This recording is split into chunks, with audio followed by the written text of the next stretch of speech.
Assalamualaikum warahmatullahi wabarakatuh. Video kali ini kita akan membahas terkait masalah gagal bayar di aplikasi pinjaman online. Nah, jika teman-teman merasa saat ini teman-teman tidak mampu dan juga masih bingung bagaimana caranya untuk bisa membayar hutang pinjaman online kalian, oke, sangat-sangat simpel, sangat-sangat mudah, yaitu tinggal galbay aja. Nah, kenapa kok ada orang ya yang menyuruh orang lain untuk galbay? Nah, ini ada sesuatu yang harus teman-teman ketahui. Ada sesuatu yang melatar belakangi semua ini, ya. Jadi, kenapa saya merekomendasikan untuk galbay dulu? Itu ya karena memang tidak ada opsi lain dan memang tidak ada jalan lain untuk saat ini. Terkadang kita harus tahu teman-teman, terkadang kita harus pahami bahwa setiap manusia, setiap orang mempunyai kondisi-kondisi yang berbeda dalam kemampuannya untuk membayar hutangnya. Dan saya yakin tidak ada satupun orang di dunia ini yang nggak mau bayar utang kalau mereka memang sudah ada uangnya, terutama terkhususkan untuk pinjaman online. Karena yang dihadapi adalah lembaga, institusi, dan juga perusahaan.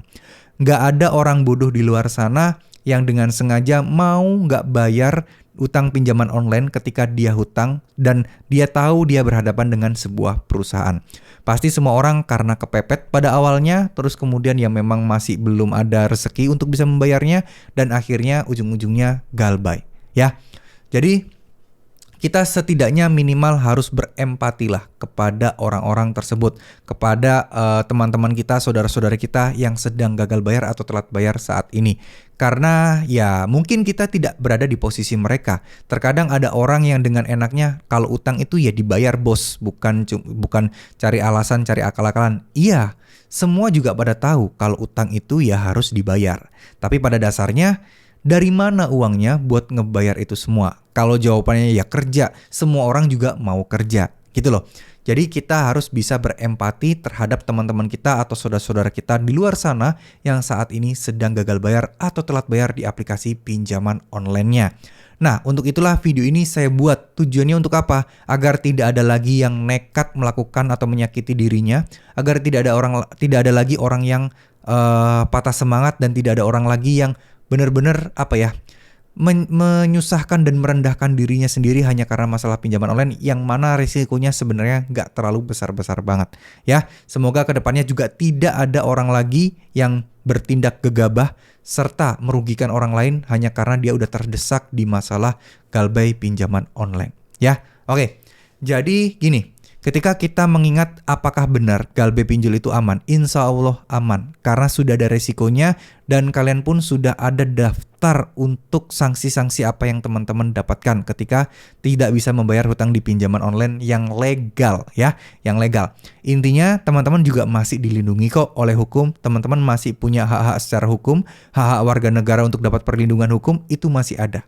Dan kalau ngomong-ngomong soal hukum, masalah hutang pinjaman online masuknya ranahnya ke perdata, bukan pidana. Artinya tidak ada urusan dengan polisi, tidak akan ditangkap polisi, tidak akan dipenjara, dan seterusnya. Simpelnya adalah, resiko terbesar adalah slick OJK.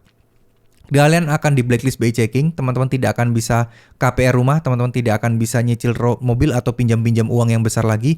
Dan saya rasa ini teman-teman juga nggak bakal kepikiran buat ke arah sana kan. Teman-teman masih belum ke arah sana. Bayangin teman-teman sekarang aja posisi terjerat hutang pinjaman. Mana mungkin teman-teman dalam waktu dekat mau mengambil cicilan rumah, kan nggak mungkin gitu ya. Jadi menurut saya pribadi untuk silik OJK memang resiko terberat, tapi bukan sesuatu yang kalian butuhkan saat ini gitu loh. Dan masalah soal DC lapangan, apakah aman atau tidaknya sebuah aplikasi pinjol, itu tidak diukur oleh DC lapangannya teman-teman. DC lapangan ya memang sebagai petugas aja yang mana menagih ke kalian dan pengen membuat kalian harus segera membayar hutangnya. Namun di sini perlu kita ketahui bahwa ada regulasi juga yang mengatur DC lapangan. DC lapangan ya hanya sekedar mengingatkan, tidak boleh merampas, tidak boleh melakukan kekerasan, tidak boleh meminta uang secara langsung, tidak boleh intinya bertindak semena-mena atau mengintimidasi nasabah yang galbay. Udah ada undang-undangnya, udah ada aturannya. Tinggal teman-teman pelajarin semua itu, tinggal teman-teman pahami, dan kalau sudah paham semuanya, saya rasa tidak akan ada rasa kekhawatiran buat diri teman-teman. Saya yakin tiap orang juga mempunyai masalah ketakutan yang berbeda-beda soal DC. Ada yang takut DC-nya galak, ada yang takut DC-nya sita barangnya, ada yang takut DC-nya itu ngambil barang berharga atau disuruh menjual barang berharganya, ada yang juga karena malu. Karena malu mungkin tahu keluarganya, kakaknya, adiknya, tetangganya. Nah, itu juga ketakutan orang masing-masing. Nah, untuk mengatasi semua itu, solusinya cuma satu, yaitu mengelola dan memanajemen pemikiran kita, ketakutan kita, dan emosi kita. Itu udah pasti kalian butuhkan. Kalian boleh untuk menonton motivasi-motivasi orang lain terkait masalah hutang. Tidak masalah. Tapi teman-teman juga harus bergerak dari diri kalian sendiri. Karena motivasi orang lain tidak akan bisa membakar semangat kalian, membakar pemikiran kalian, kalau tidak dimulai dari diri kalian sendiri. Oleh karena itu, teman-teman harus yakin mulai sekarang, harus berusaha setengah mati untuk mengubah semuanya. Ya, ini tidak dibutuhkan uang, ini gratis. Jadi nggak perlu pakai ikut-ikut kelas-kelas dan lain sebagainya. Cukup satu yang harus teman-teman lakukan. Kalau saya boleh kasih saran untuk teman-teman yang muslim, coba deh perbanyak sholat tahajudnya. Ya, ini memang berat, tapi ya coba lakukan aja mungkin setengah jam atau 1 jam sebelum subuh, itu sudah bisa kalian lakukan untuk sholat tahajud. Niatkan, ikhlaskan karena Allah, niatkan untuk memohon pertolongan dari Allah, dan yakinlah ini pasti akan bisa beres. Ya, ketika kalian sudah mulai berdoa, pemikiran kalian sudah mulai tenang, kalian lebih bisa berpikir positif, insya Allah pinjol ini tidak akan menjadi sebuah masalah yang berat. Kembalikan semuanya sama Tuhan yang Maha Kuasa. Kembalikan semuanya, dan kalian juga harus berikhtiar secara duniawi juga. Doa juga harus dikencengin, karena ya siapa kita. Kadang ada kalanya kita itu dibutuhkan untuk berdoa, untuk membuka rezeki kita, agar rezeki kita bisa mengalir dan bisa membereskan semua masalah hutang pinjaman online ini. Pertolongan Allah itu nggak diduga-duga. Terkadang sesuatu yang mungkin nggak kalian pikirkan, tiba-tiba itu menjadi sebuah pertolongan yang luar biasa bagi kalian. Ya, jadi tetap optimis, tetap berprasangka baik sama Tuhan kita. Jangan sampai menghujat Tuhan, jangan sampai merasa kayak nasib kalian paling terpuruk. Jangan, tapi coba kembalilah.